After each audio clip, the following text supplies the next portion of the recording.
Hello, this is Sam Electric Ghost. We have XOPlasma on the line. Yes, hello, I'm here. Thank you. Yes, hello. So let me just do a brief intro. This is Sam Electric Ghost. We interview indie artists from around the world since 2018. Okay. We're at 25,000 listeners worldwide, and we're glad to have you on the program. Yes, we are very happy to be here. So we sent you the questions, and we'll kind of start there. But it's interesting. I was reading your history. So you actually had a band in the 80s called Plasma, right? Yes, that's right. Wow. So it's like you were into that new romantic, new wave movement. Yes, that's true. And we went to the finals in a competition in Sweden, and Europe won the competition, and we went third or fourth or something like that. That's correct. Yes, I'm a keyboardist myself, and I'm a big purveyor of new wave, new romantic music. You know, that whole era with the Jupiter 8s and Oh, okay. Prophet 5s, and That's great. That whole time. So I'm a big purveyor of that. But it's interesting that you were able to come back with a variation on your original band name. Yes, and we came back for like 2 years ago or so. So we just came together and thought we had so many ideas for songs, and just definitely meet and make new songs, and that's what we did, and we have a lot of fun doing so.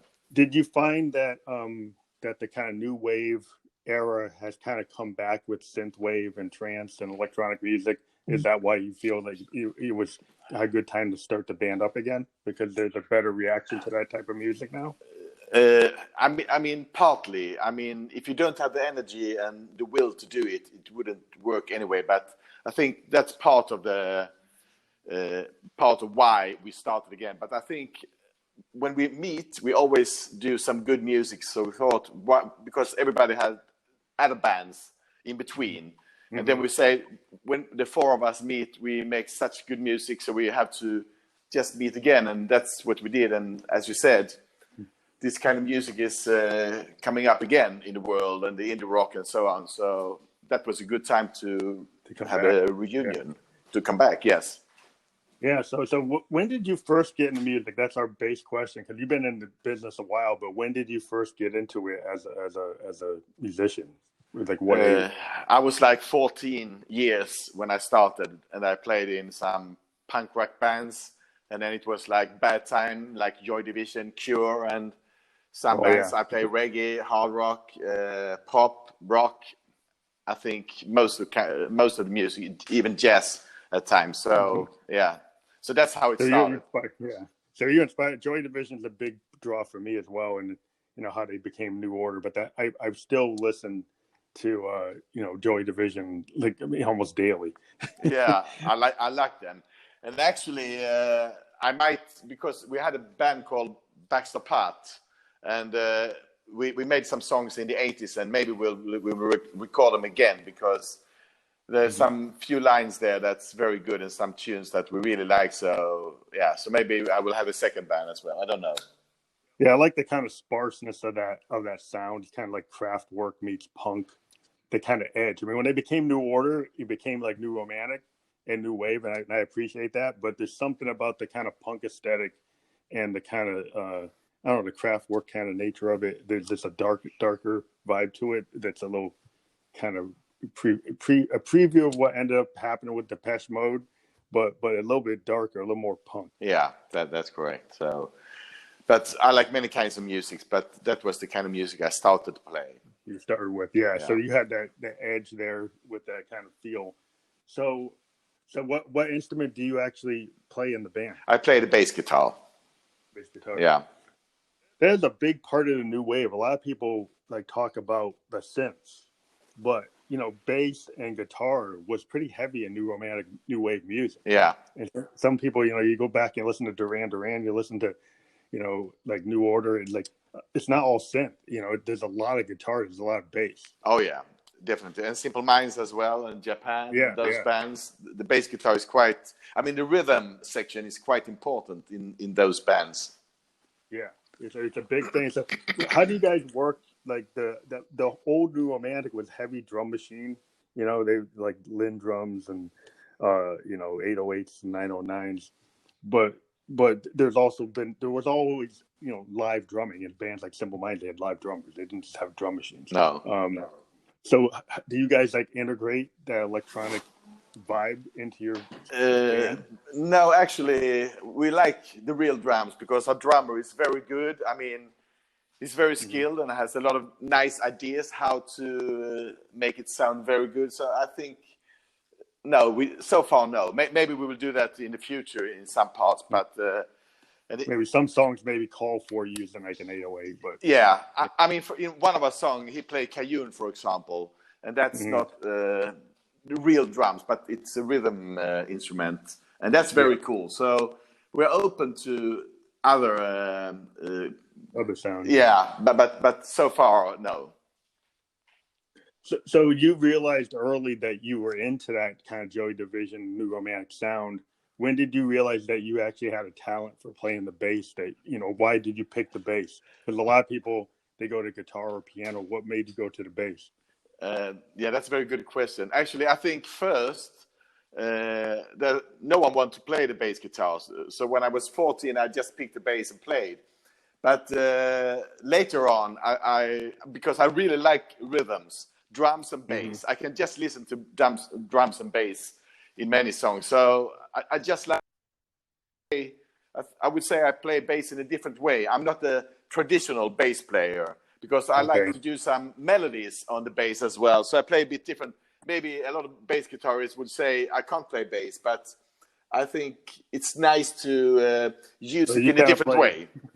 So you kind of played lead bass like Entwistle from The Who. He was kind of known for not doing a traditional bass playing. He would play lead bass or melodic bass, throughout the Who songs. If you listen to him, he's not doing what typical bass players play. No. He's doing more of a melodic lead. Yeah, that's correct. And it's quite obvious in our latest song, Stuck, because actually we use the same chords in the whole song. And in the outro, I play a bass line, which I found out like 25 years ago. And I just love that bass line. And I didn't know what to do with it. And all of a sudden, we found a song, and it just fits in that song. And that's only in the outro.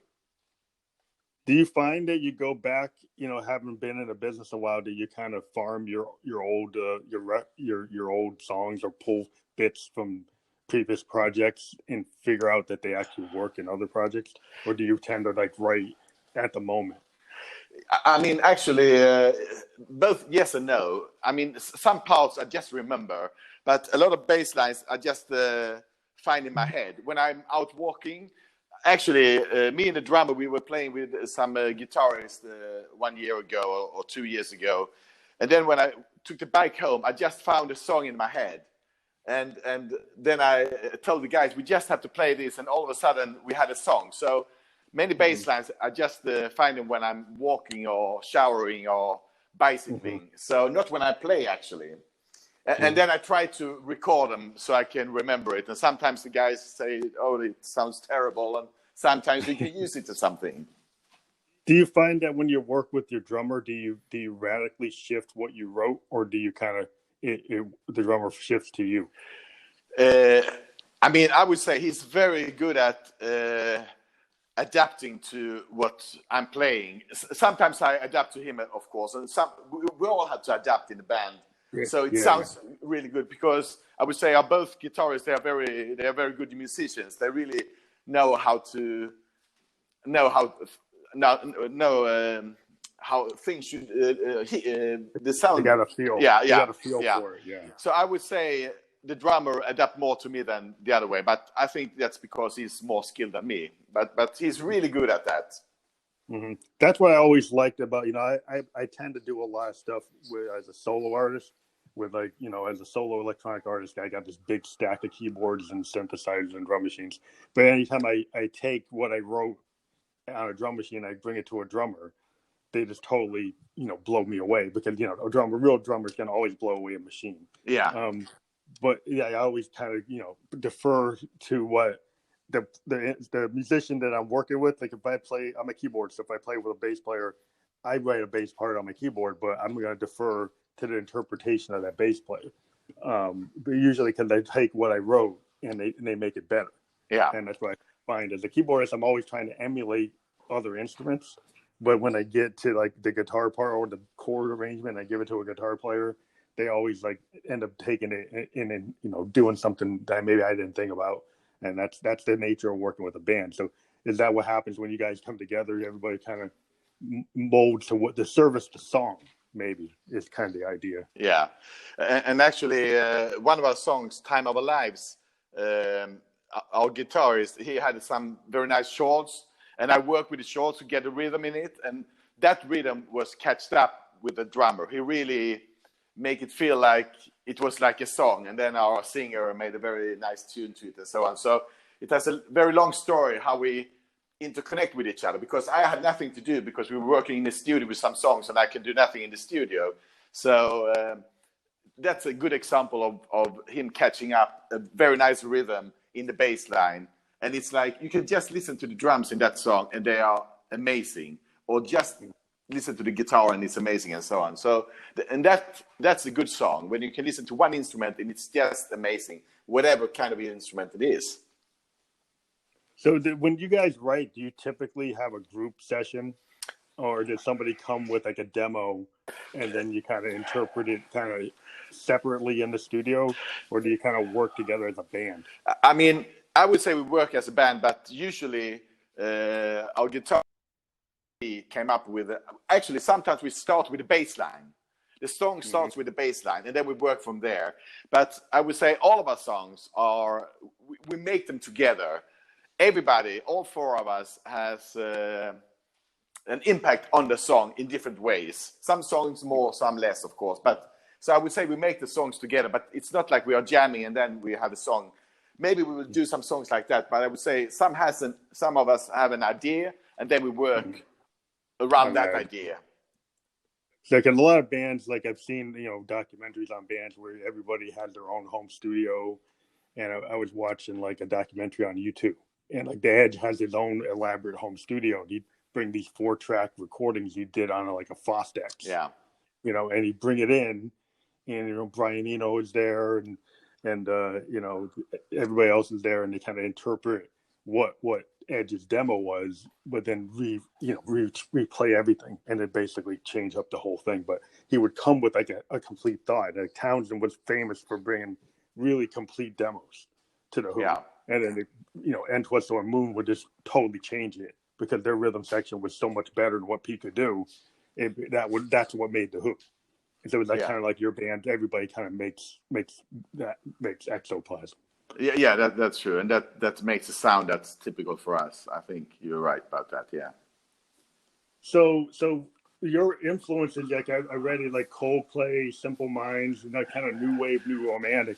What's it about, like that kind of new romantic 80s sound that you really dig? What was about what really kind of got you into that sound? I mean, I think it's. I mean, it depends on who you ask. But if you ask me, it's the rhythm. I mean, the rhythm in the drums and Mel Gaynor and Derek Forbes in Simple Minds together, or Japan when they play. Yeah. I mean, together with very nice harmonies on the guitar and the synthesizer. That's the main thing. But of course, we also like a lot of new bands like Imagine Dragons, Arctic Monkeys, Black Keys, and you know, Muse and all these. So I like all kinds of music, but I would say very nice and cool rhythms together with awesome harmonies. That's what I like most. And I would say Simple Minds that was my favorite band in the 80s. They really got it all. That's interesting today, because a lot of bands today, I mean, you do have Coldplay, you do have, you know, some of the bands you just name checked, but that kind of era of that kind of songwriting, you don't typically hear in today's music. It's starting to come back with bands like you. I've been talking to, you know, bands in the last 2 years, and it seems like more bands are trying to write in the way that bands used to write in that time period, which was very rhythm-based, very melodic. And you had these synthesizers, these polyphonic synthesizers, which is like the hallmark of the 80s, like the Jupiter 8 and the Prophet 5 and Oberheims. They allowed people to take not just what was done in the 70s, like with Emerson, Lake and Palmer, with the Moog, you know, lead lines that you get back in Yes and stuff. They started getting these pads, and you started getting these very, interesting uses of melody and chord arrangements on keyboards that maybe like you heard with the Doors, that was on like on Hammond B3s and Wurlitzers, but you actually hear it with all these different tones. And I think that's what kind of gave it a different color. Yeah. So the color to the songs are very interesting too in the 80s music, I would say. But we try to not play like 80s music. It's inspired by the 80s, but we try to do some modern, like indie rock. Modern with a modern you still have that. Yeah, you have the full sound of it. I guess I would say like the synth wave is not exactly new wave. It's this new kind of synth pop or just modern. I mean, I don't want to call it modern rock or indie rock, but it seems to be it's electro kind of influence from that time period. That new romantic vibe. It's not that you're trying to be the Cure or you're trying to be one of these older bands, that you actually are inspired, or you can hear reference points in it. Yeah, but it's something new. Yeah, because the technology has changed on these all the new instruments, so you have different sounds than what you could do back then. But you're still very guitar focused, you're still rhythm focused, which is cool. And that you can hear that you have that interaction that makes that, the reason why people want to see a band rather than a DJ or somebody doing, just running a CDJ is that interaction between the players. Yeah, that's great. What I think. Yeah. Do you find that you still, are you finding, before coronavirus, was there a lot of places to play that still wanted to see full bands? Or were you running into places where you had to play with DJs and hip hop artists that aren't set up that way?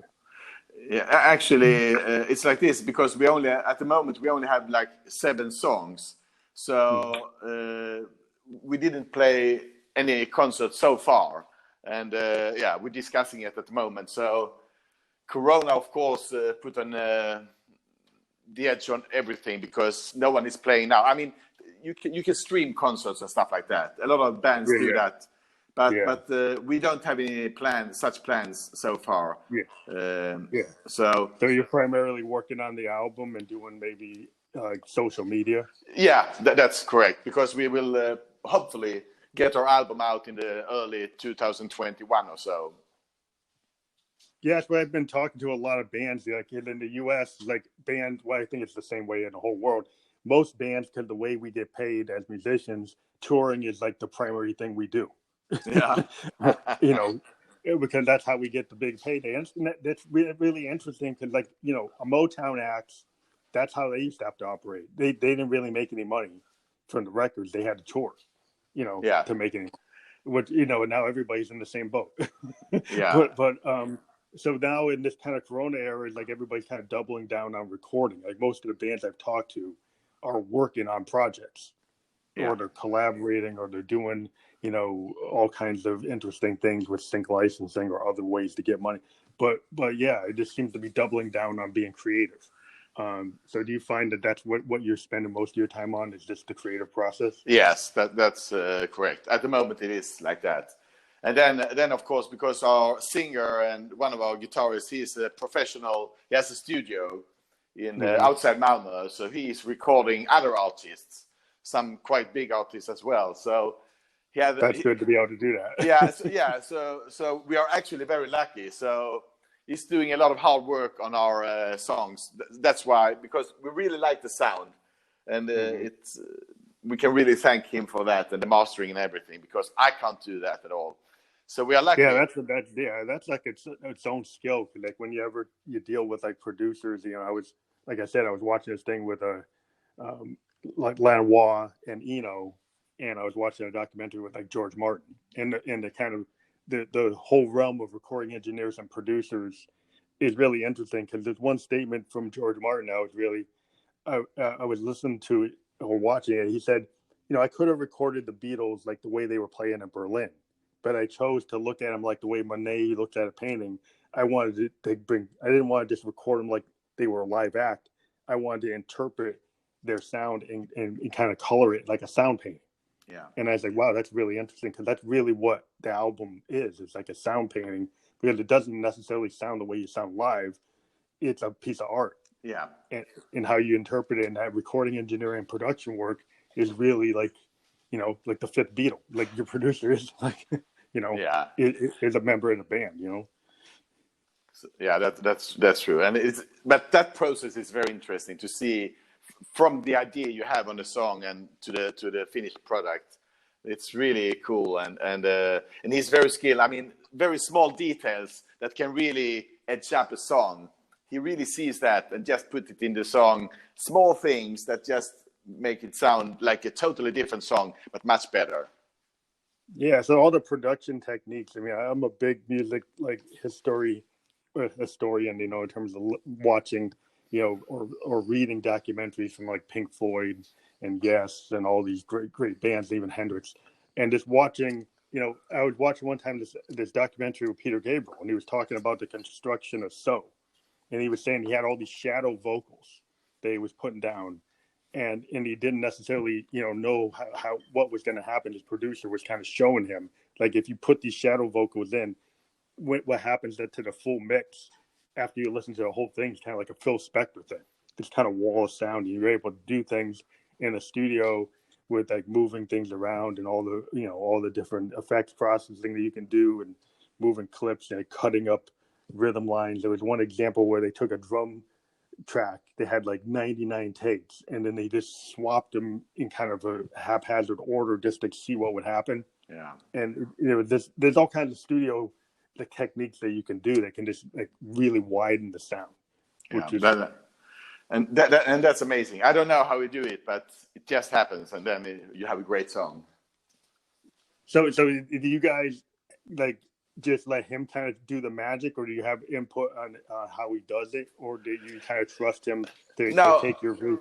I would say when it comes to production and mastering, I mean, I would say the other guitarist is very involved as well, because he makes music for movies and stuff like that, for commercials. Okay, So they too. cooperate, but in the end, it's the singer who put the last hand on it, and even the drummer has some ears for some of the sounds. But I would say I'm the least skilled when it comes to the studio. I can play the bass, I have ideas for songs and stuff like that, but so it's a cooperative work, but in the end it's a singer, I would say.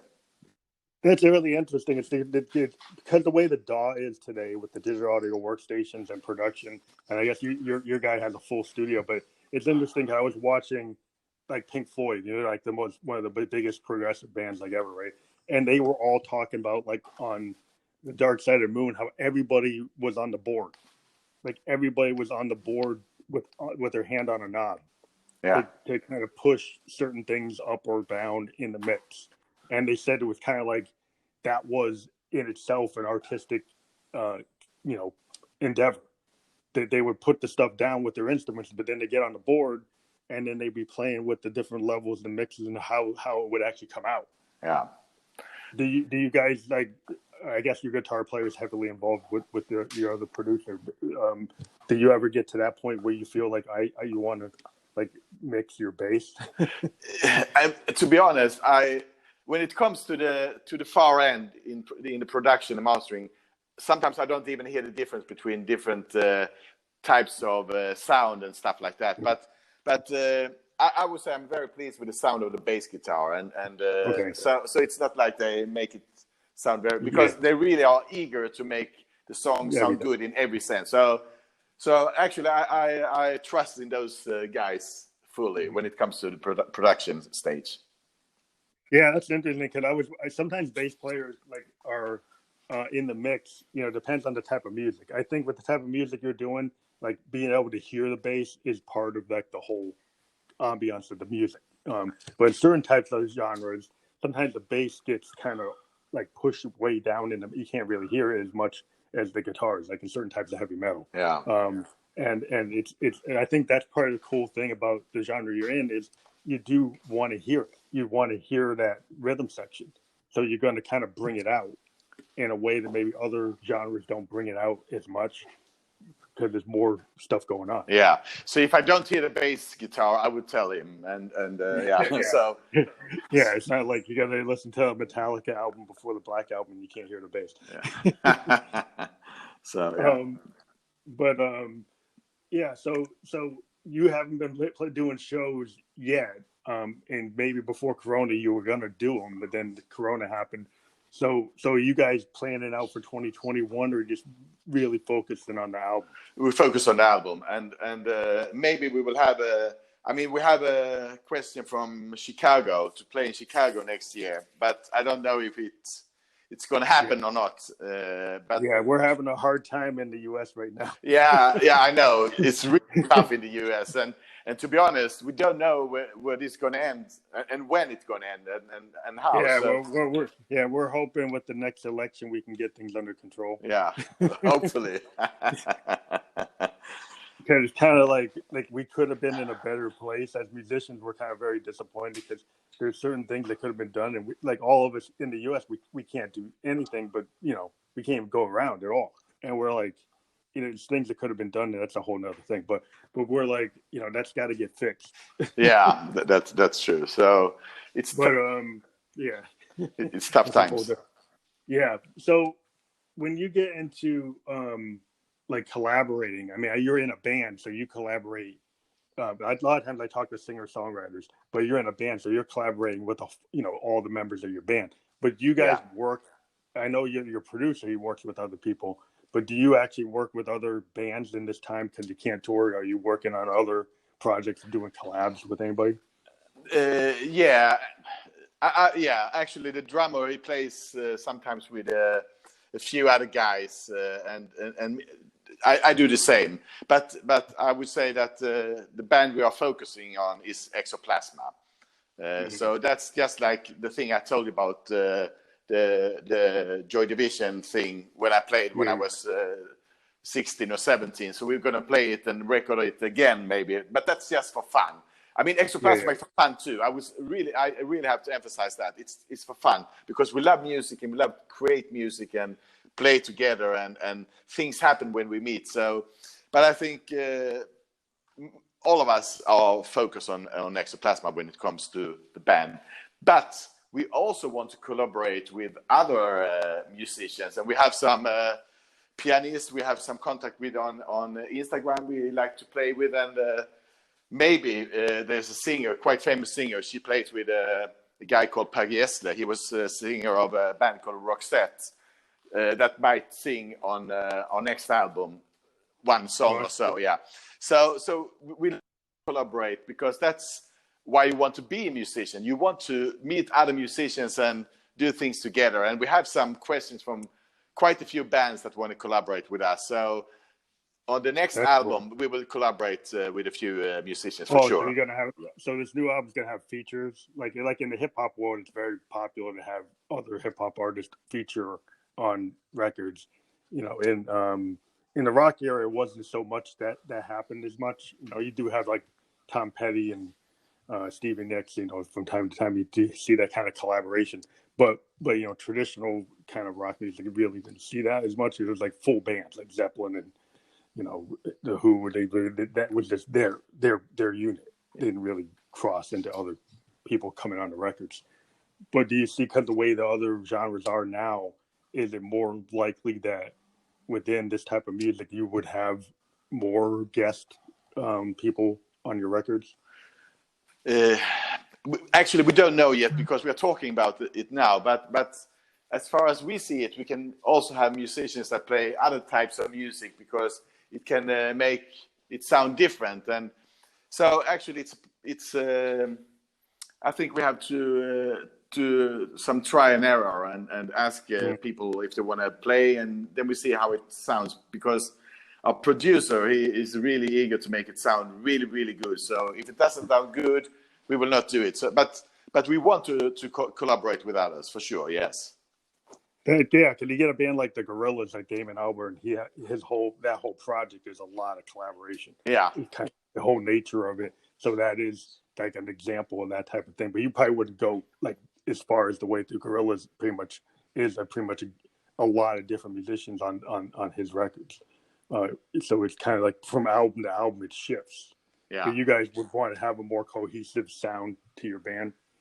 Yeah, probably. But I mean, this is our first real album. We made an EP, mini album, the first one. So we don't know what happens in the future. But to collaborate with other musicians is really interesting because they can teach you a lot of things, and the other way around. And to meet new people is part of it. It's part of the deal. Yeah, well, that's the whole reason why I do this podcasting as a musician. And it gets me in this kind of time. I get to talk to musicians all over the world all week long. I'm talking to people all over the world, and I talk to multiple genres, and so it's really cool. And and sometimes I end up being able to collab with some of the people we talk to. So it's been a really good effort to be able to get into this podcasting because I've been able to have outreach to so many different types of musicians. Yeah, that it's been really cool. Yeah, that's really cool. Yeah.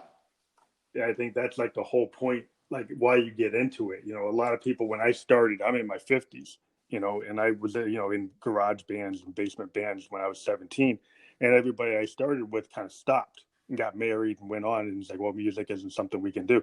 But I stayed serious in it, and I kept doing it, and it's just interesting. People, if you're a musician, you really love being a musician. You don't really care. It's like, if you can get to play a gig, you get paid or not. You get to play with somebody. Like, you just do it because you love it, and then things seem to happen. Like you do the work because you love it, and it's not really work; it's art, and then things seem to happen if you're true to it. Yeah, that's true. And the good thing about music is you can play it until you die. I mean, if you play soccer or football or something, after 30 or 40, you're done. Yeah, you're done. But music, I mean, come on, look at Rolling Stones. Yeah, I mean, if you think about it, like I've always been into jazz. Like, I love bands like Sun Ra and Coltrane, and I love the blues. I love blues guys, like Lead Belly and Robert Johnson. And you think about the whole idea, it's like within blues and jazz, it doesn't really matter. I mean, Sun Ra played until it was over. Yeah. And Miles Davis, I mean, all the blues guys, they play till it's done. It doesn't really matter. It's not about trying to be like a pop star. You're an artist, and you go to New Orleans, you see all the black artists there. Nobody ever stops until they're done. Actually, I was about to go to New Orleans in May this year, but due to Corona, we couldn't make it. So, but I love to go there. I've never been there because the food and the music. Oh yeah.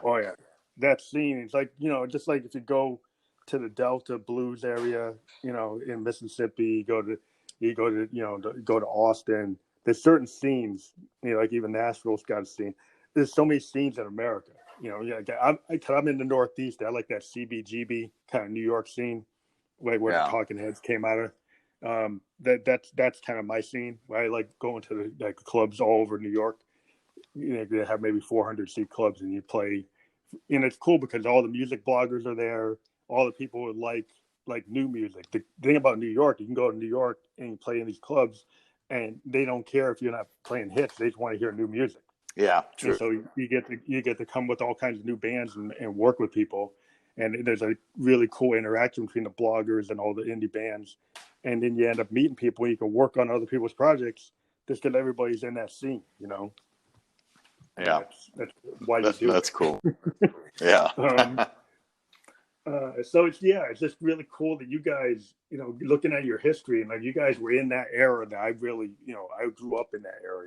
I'm a child of the 70s, became a child of the 80s, listening to all that stuff, and then you guys are still doing it. So that's really, how did you guys find that you didn't drop off, in terms of being musicians? There's so many people from that time period maybe that didn't continue to do the work. Or did, but how did you guys continue? I mean, I would say, to make it easy, I mean, our singer, he started to produce other bands. So now he's a professional producer. So that's he played in a few bands after, but he focused on producing bands. And the other guitarist, the lead guitarist, he started making music to commercials and stuff like that. And they did sync licensing and stuff like that. Yeah. And me and the drummer, I mean, actually, I stopped playing for a few years, and we just split up. But then I started playing some cover bands, and I thought it's quite boring. I want to make my own music, and sitting at home playing bass guitar and making your own song is very boring. So after a while, now a couple of years ago, I just contacted the band and asked them, because actually we were 5 in the beginning, but one didn't want to join us, and I just took them home for dinner, and we talked, and we had lots of fun and talked about the old days. And we say, why don't we play again? And first we started to play old Plasma songs, but that was quite boring because we want to make new music. And then we said XO means out of Plasma, so XOPlasma was a good name, and we just started do our own songs, and everybody just love it, and there we go. So that's a cool. Yeah, I was wondering how the name worked with the old band, and that makes sense. Yeah. So it's out of Plasma. Actually, Plasma was 5 guys, but now it's only 4. So we thought we had to change the name. So it's no discussion about that. Yeah.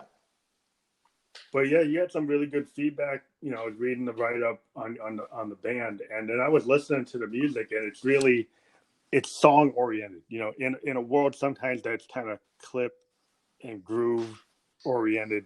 You know, because of the influence of hip hop and DJs and EDM, it's cool to hear like a band that's more song oriented. Yeah, you know, that's kind of like, because I grew up, you know, with the album oriented, you know, kid. I mean, I used to get vinyl. You know, I would go, you know, listen to Led Zeppelin 4 and, you know, listen to Wish You Were Here or you know, or Carole King. You know, I would go and get the whole record. But in today's market, it's kind of like single oriented. So I see that you have an EP and you have a bunch of singles. So do you guys see that, like when you first came out, you kind of were single focused, or were you always going to go toward like EP and album? Actually, we didn't have a strategy on that, I would say. I mean, now we are focusing on an album with like 4 or 5 new songs and maybe a couple of the singles on the album. But because we are also we grew up with albums as well. But I think if you really want to, I think a lot of bands today are single oriented. They put out a lot of singles. But for us, we want to do an album with a few singles. So that's the idea at the moment. But we don't really have a strategy that we only make singles or full albums. Or I mean, we just have fun, and now we realize that an album would be fine now because we have a few singles we can put on the album and 4 or 5 new songs or so. So I would say no strategy, no clear strategy. Yeah. But when it comes to like an album, since you kind of were in the period, you know, during that time when everything was kind of album focused, when you create an album, is it that every song has kind of like a theme? Because albums are kind of constructed, at least the traditional sense, is even going back to Sgt. Pepper wasn't really a concept album, but it felt like a cohesive piece because everything kind of flowed. Yeah. So when you build an album, are you guys thinking that you want that kind of Sgt. Pepper like flow, where maybe it's not a concept but it flows? Yeah, actually, we say a small concept because the name of the album will be Letters from the Future.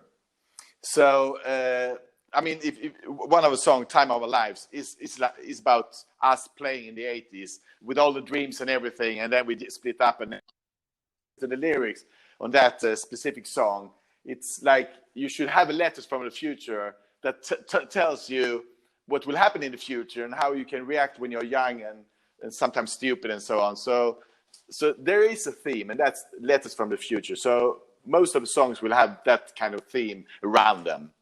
And that's interesting. That's what I like about albums. To me, it's like listening to a novel.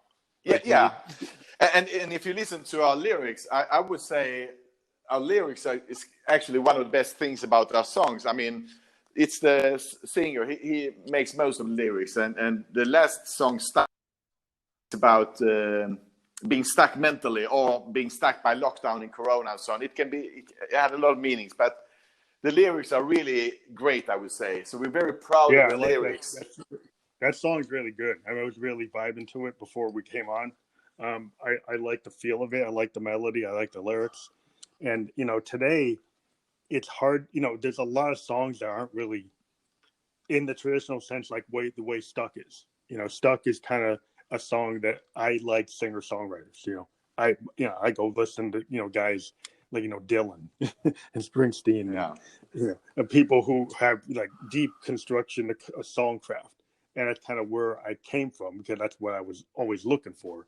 But yeah, it just seems like that's somewhat. It seems to be coming back. Like more and more bands I talk to are talking about singer songwriters. They're talking about more song structure oriented music rather Yeah. than kind of this clip. Not that I know the young people like the clip kind of oriented music and the beat centered music because it's their kind of age. That's what they like. And I'm not opposed to any form. I talk to everybody. I mean, I talk to DJs, I talk to EDM, I talk to hip hop, but I do like listening to jazz and progressive music and funk music, which tends to be a little bit have more structure. But yeah, so the lyrics for us is quite important as well, I would say. Yeah, and that's where the album kind of comes into play. Is it's a structured like story. It's like a short story, or it's like an audio novel. Yeah, and that's what I like about that compared to this like the playlist oriented world is kind of what we have to live in. You want to get if you're an electronic musician, you want to get your song on a Spotify electronic music playlist. That's hitting so many people. That's what you want to do. But albums is a different thing. Getting that vinyl into the hands of somebody or CD with a cover and the liner notes. Yeah. So when you guys put something together, are you thinking of doing physical so that people have like vinyl or CD and a lyric sheet or something like that? Yeah, it's not impossible because for us the cover and everything is important. I mean, every cover we do, there's a thought behind it. And the lyrics are important part of our music. So we didn't come so far to have that kind of discussion, but I would say it's not impossible because it's important to have the lyrics, to have the feeling, to have a good cover and everything. It has to be you should consider it as one album. It goes together. Yeah, that's the whole art. Yeah, that's the thing I love about being a child of the '70s. I pick up a record, and you'd have like these Led Zeppelin records that had little cutouts or spinning wheels, and then you open up and you pull the liner notes out, and it was a whole experience. Where I think it's like that tactile experience of picking up the record, pulling it out of the sleeve, reading the liner notes, being able to listen to the whole thing on vinyl. Because it forced you to kind of listen to the whole record because you weren't going to skip around. You just like put it on to hear it. Yeah, I agree. So we want to deliver a full concept. So you have a feeling for the music, the lyrics, the cover, the concept, and so on. So yeah, I would say we focus more on that. But how we will do it, we don't know. So yeah. Is vinyl big where you are, or is it more people do download, or where do you even do a CD? How would you think that you would do it physically if you were going to do one? Oh, I don't know. Yeah, actually, we talked about doing a CD and so on, but I don't know if we will because very few people buy CDs these days. I mean, most people they stream it, but maybe we'll do a few copies that we can with the lyrics and everything, with the concept as you said. So yeah.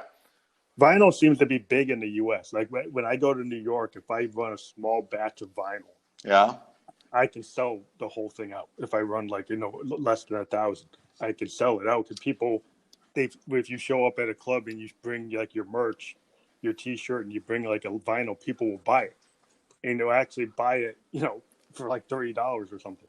Yeah. and where a CD, like you can't give it away, but if you bring a vinyl, suddenly you can charge like $25 for a vinyl and then sign it, and then people are more willing to buy it.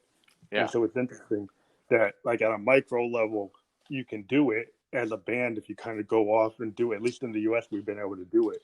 So I was just wondering, in your market, are people into that, or they? Yeah, I think, I mean, if you look at the album, the long play album, a lot of people buy those these days. I mean, we start from a very low level, but we sell more albums in Sweden today than CDs, for example. So I have a lot of friends listening to albums or reading the lyrics and so on, because that's totally different feeling than putting on Spotify. Yeah.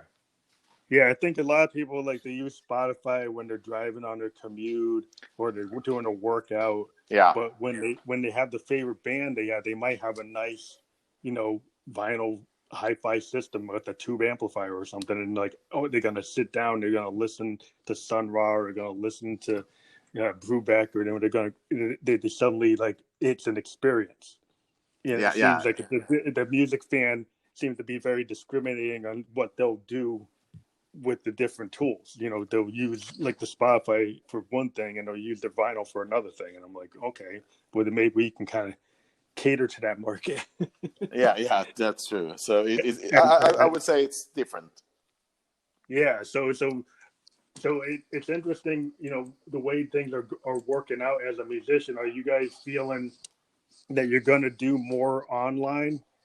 Like when the album's done, are you thinking that you might do like online performances or work with like online bookers if things stay the way they are now, or just like still wait until you actually can do it live?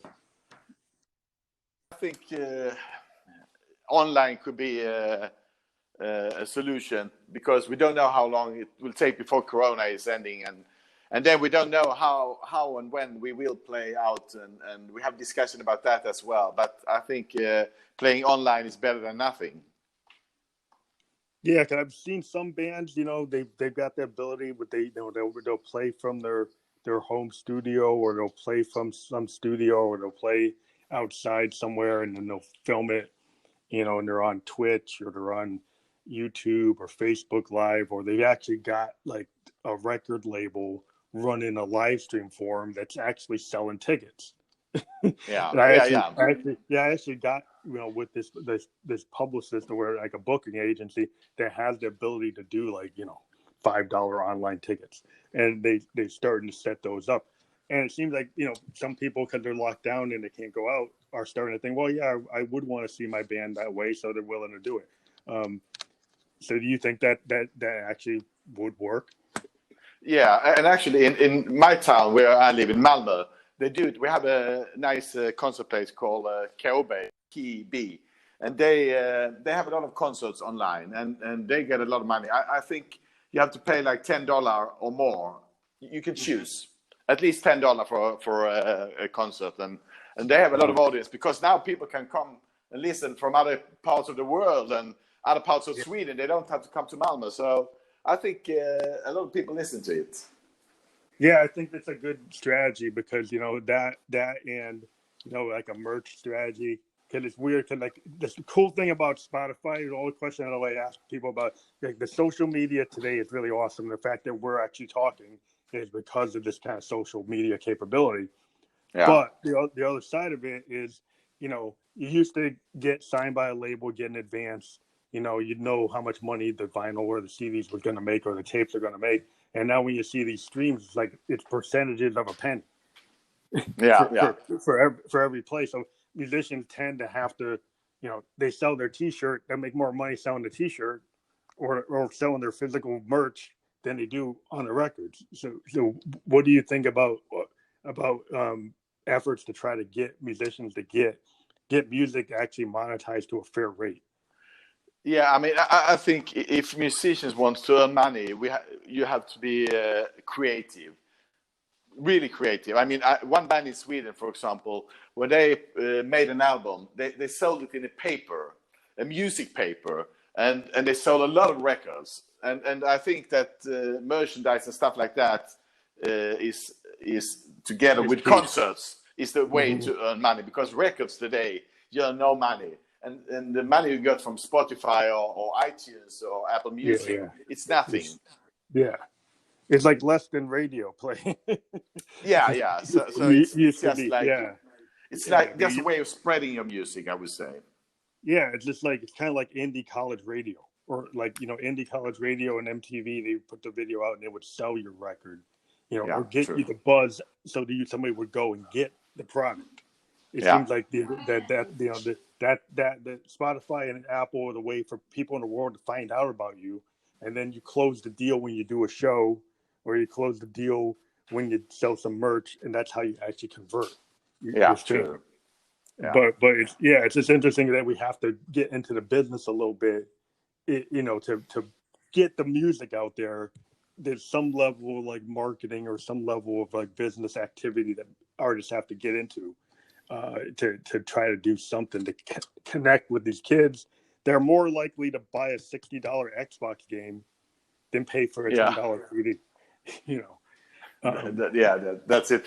And also there was an artist in US. She was recording an album, and after half of the album was finished, the record company said, "We have no more money, so you have to pay for it yourself." And she put a note on our Facebook and said, "If my fans want to buy my record, they will have a personal note." And she sold a lot of records. I don't know her name, but people don't want to buy a CD for $10 or $20, but she sold them for $100, and they easily buy it for $100 because it's personal. It's for you. Yeah. So that's another way of earning money. So I think musicians have to be very sure.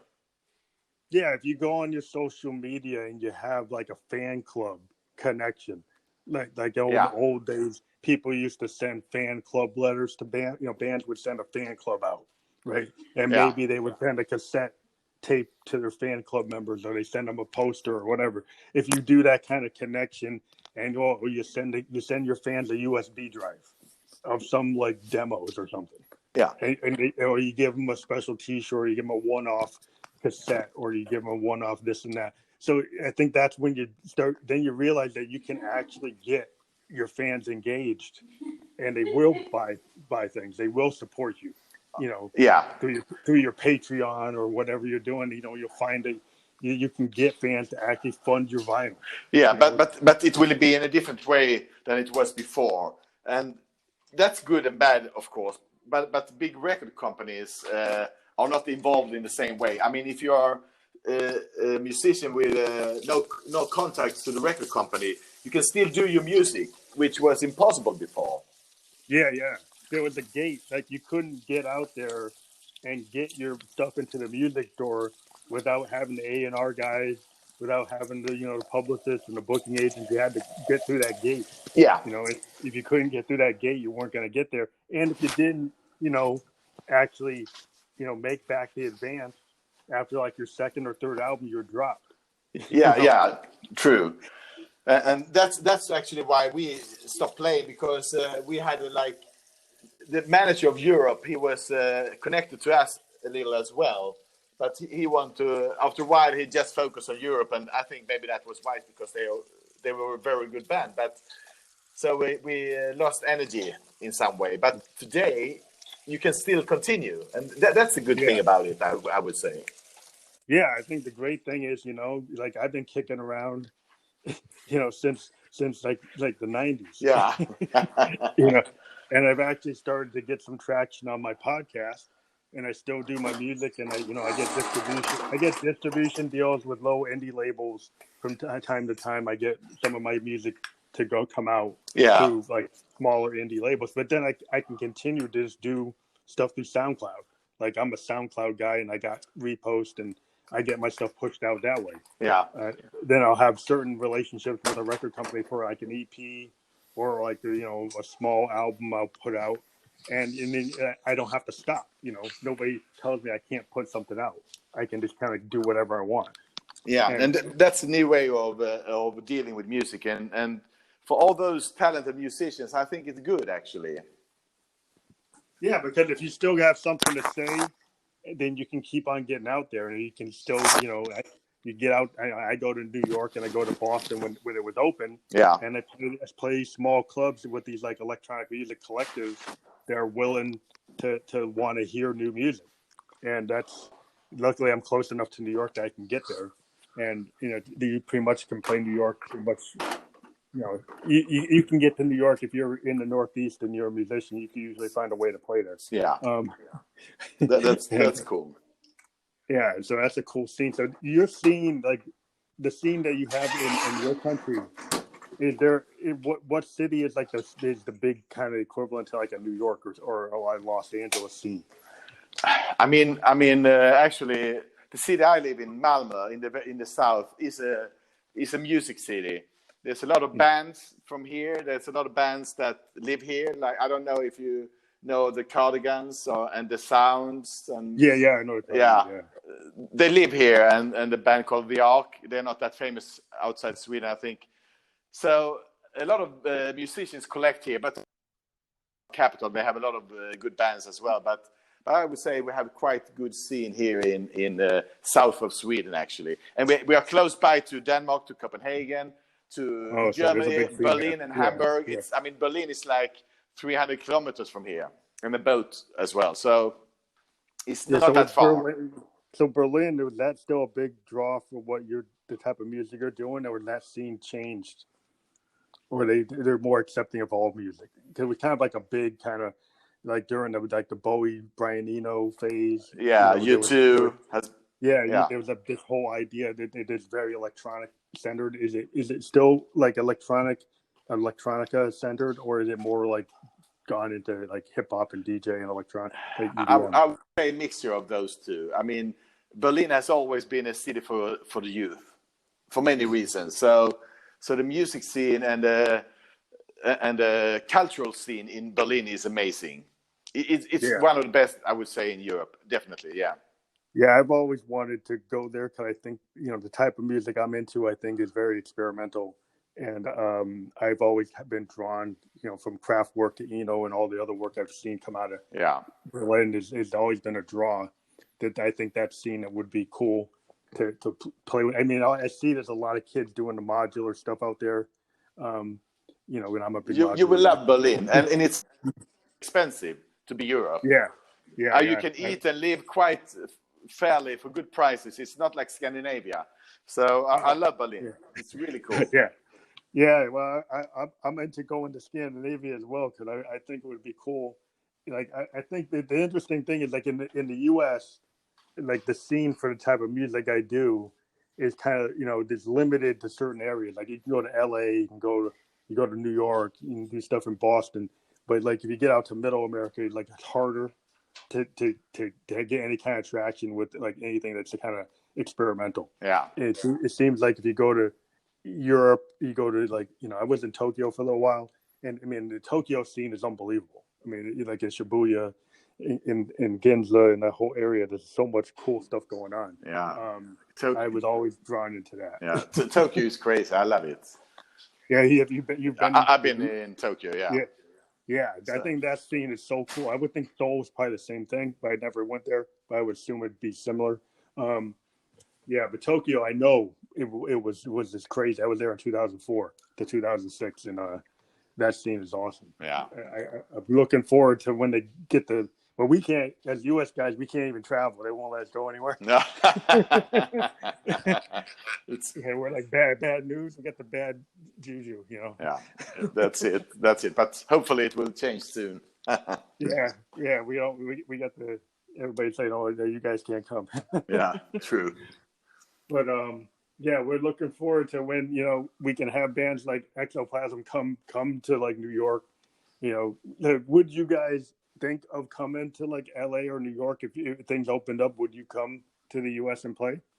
Yeah, I mean, why not? I mean, I have to talk to the guys first, of course, but if you ask me, I would come easily. Yes, definitely. Yeah. So would you think that Los Angeles would be like where you would go first, or would you think New York City would be where you would go? I don't really know which place would be best for our music. I think you know that better than me, actually. Yeah, I think New York would probably have the Viper Room and the Whiskey a Go Go. I think you could play those. Yeah, I think you could play like a CBGB's a play type of thing.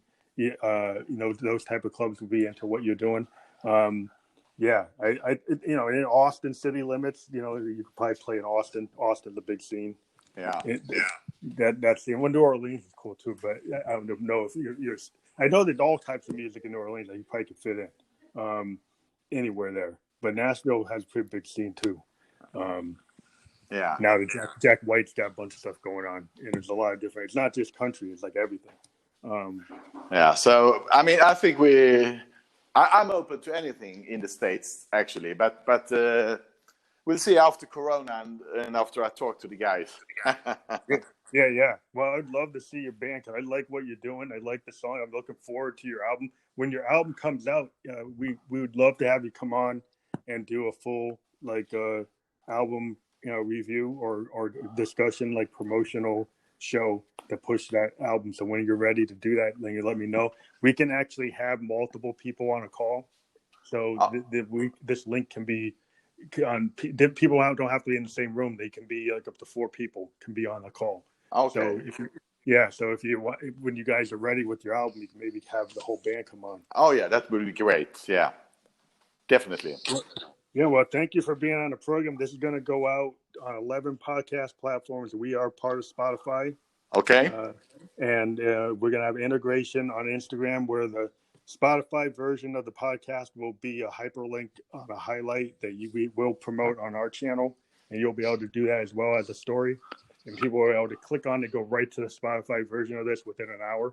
And it'll be also on Apple and Google, Radio Public, Overcast. It's 11 platforms that we're on. Oh, that's great. That's great. So thank you very much for being on the program. We look forward to all your new work. And we tell everybody, go out to Spotify, Apple, wherever you get your music and listen to this band. It's XOPlasma.